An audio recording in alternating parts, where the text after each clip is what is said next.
Hello, everybody, and welcome back to the Stronger Than Steel podcast. This is season 2, episode 11, and today I'm by myself because I'm going to be doing the mock draft for round 1 for every single team.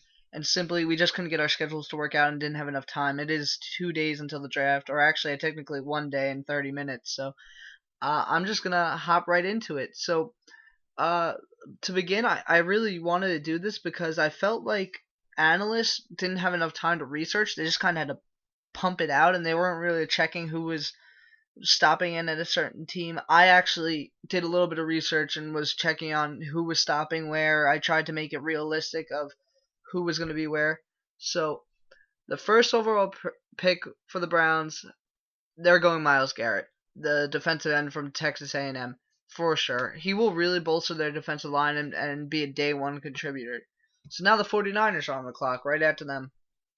While reports are saying that the 49ers are thinking about drafting Mitch Trubisky here, I believe they're only releasing that information to get the Browns to bite and let Myles Garrett fall to them. That being said, I say the 49ers add the next best player they can, edge Solomon Thomas from Stanford.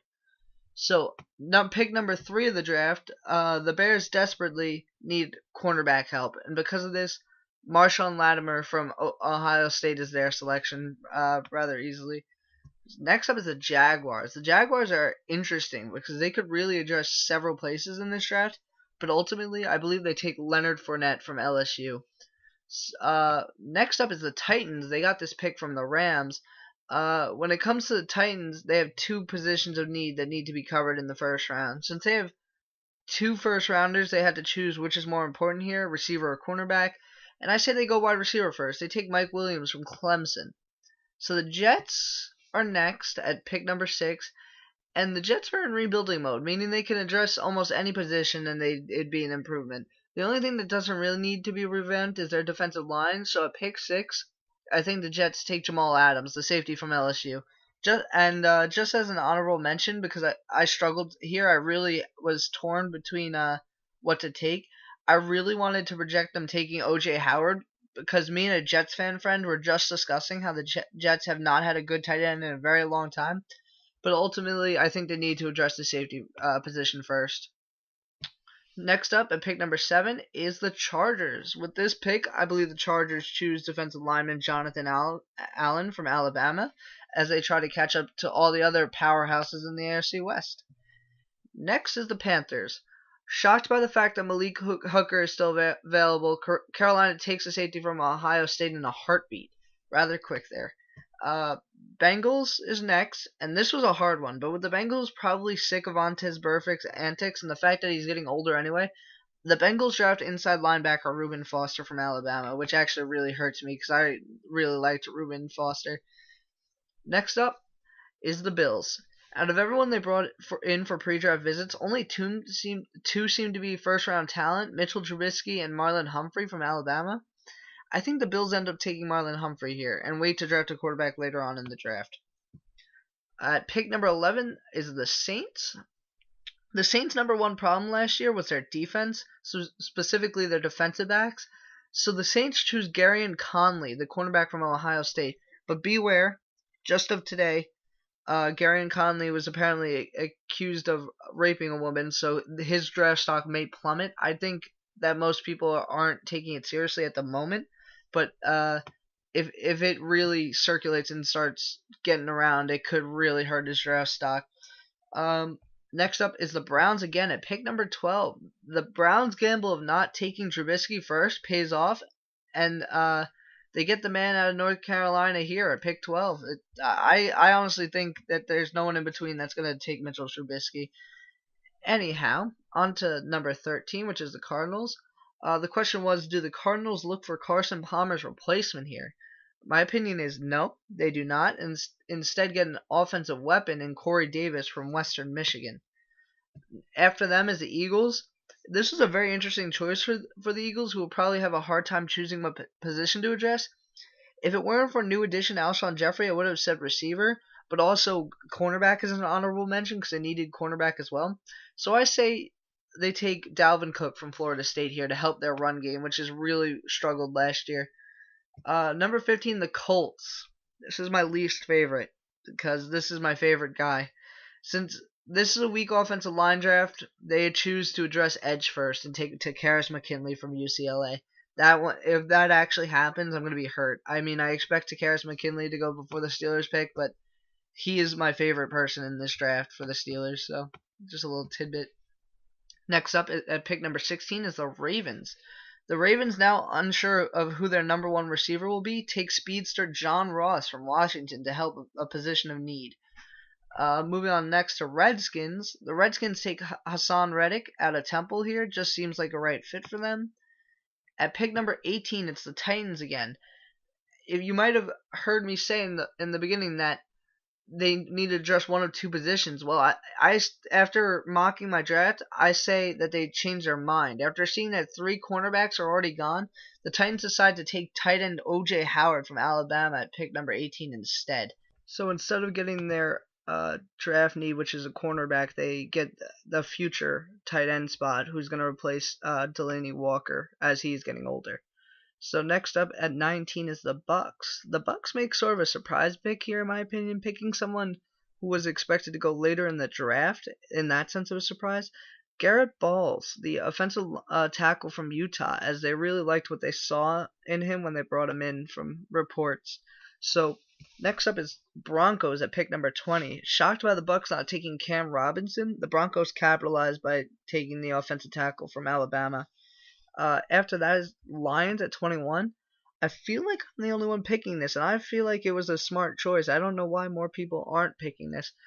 I think the Lions bolstered their defensive line and get Michigan State defensive tackle Malik McDowell. It just seems like the right fit for me. They haven't had a really good defensive tackle since Nick Fairley and Kudamong Su. So at 22, Dolphins. In my opinion, the Dolphins need some help at linebacker. Therefore, they address this need by taking Jarrad Davis from Florida here. After Dolphins comes the Giants at pick 23, and the Giants are really struggling at tackle. Even though this is a rather weak offensive line crop, I think they nab Ryan Ramczyk, the tackle from Wisconsin, with the 23rd pick. At 24 comes the Raiders. A rather easy pick here. The Raiders desperately need more corner depth, so they grab cornerback Kevin King out of Washington. At 25, the Texans. This is less of a question of position and rather a question of which one. I think that the Texans easily go quarterback here, but struggle to decide between Watson and Mahomes. Ultimately, I believe they go with the man out of Texas Tech, Patrick Mahomes. Seahawks at 26. This is an awful draft for the Seahawks, who desperately need offensive line help. However, there's still one offensive lineman who looks first round potential, and that's guard Forrest Lamp from Western Kentucky.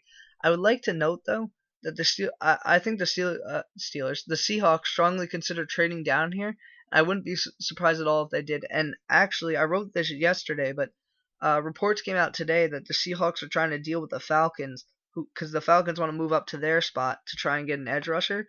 So it is highly possible that the Seahawks do move down in the first round. Next up is the Chiefs, though. And the Chiefs look set to draft their quarterback of the future here with Alex Smith getting older, so I think this is where Deshaun Watson from Clemson comes off the board. After the Chiefs, the Cowboys pick, and after the Randy Gregory experiment, I think it's time to move on. So therefore, I have the Cowboys drafting Charles Harris, the defensive end out of Missouri. After them is the Packers at 29. And the Packers really need an outside linebacker here, in my opinion, so they take T.J. Watt out of Wisconsin. Pretty easy choice for me. And then next up is the Steelers. The Steelers pissed as the guy they originally wanted was just taking one pick in front of them. I honestly thought they'd want T.J. Watt. They decided to take Jabril Peppers from Michigan and pissing off half of Steeler Nation by doing so. Obviously, Jabril Peppers just got in trouble for the diluted sample at the combine, so his draft stock just continues to fall. But I still think they take Jabril Peppers in the first.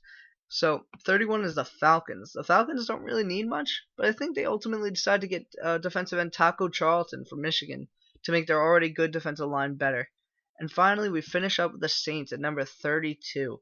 With the last pick of the first round, I think that the Saints take Jordan Willis, the outside linebacker from Kansas State.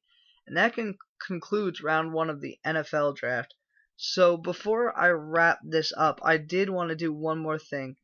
I just wanted to go over the Steelers' full 7-round mock draft, in my opinion. So in another world where this mock draft doesn't actually happen, in round one, I think the Steelers get T.J. Watt. I think that's who they want the most. Ideally, I'd want Takkarist McKinley, but I don't think he's going to fall there. In round two, it's going to be Sidney Jones, I hope. I think Sidney Jones is a first-round talent that should really be a gem in round two. Round three, I have Raekwon McMillan, the inside linebacker from Ohio State. The second pick in round three, I have Tanoa Pasignan, the defensive end. The defensive lineman from Villanova. I got right. I probably butchered it.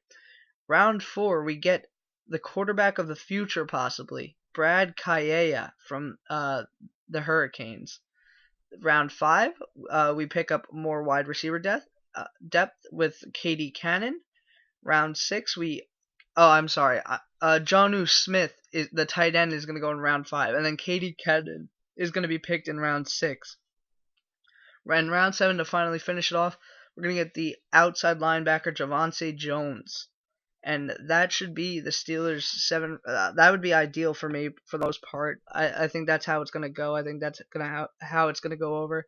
So I think that pretty much wraps it up. So any questions about the show, please email us at strongerthansteelpodcast@gmail.com. We would love to hear feedback. Also check us out on Twitter at @stronger_steel. And on Facebook, you can find us at Stronger Than Steel Podcast. We post our podcast on both SoundCloud and YouTube.